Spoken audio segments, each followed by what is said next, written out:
to my countrymen, just to give you the current situation. I am about to land sa Hague. Galing ako Dubai. Stopover for it's a long haul, it's a long flight. Okay ako. Do not worry. And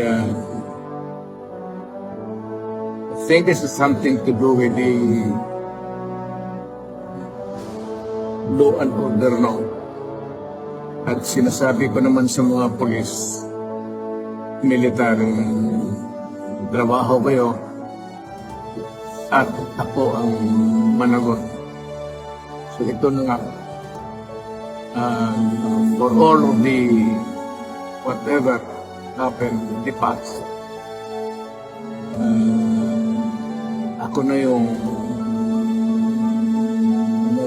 front sa ating law enforcement at military. Sinabi ko na I will protect you and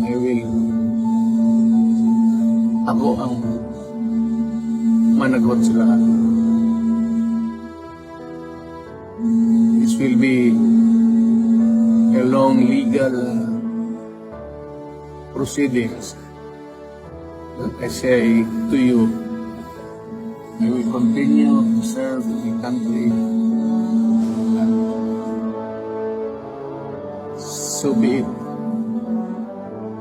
Kung ganun ang destiny.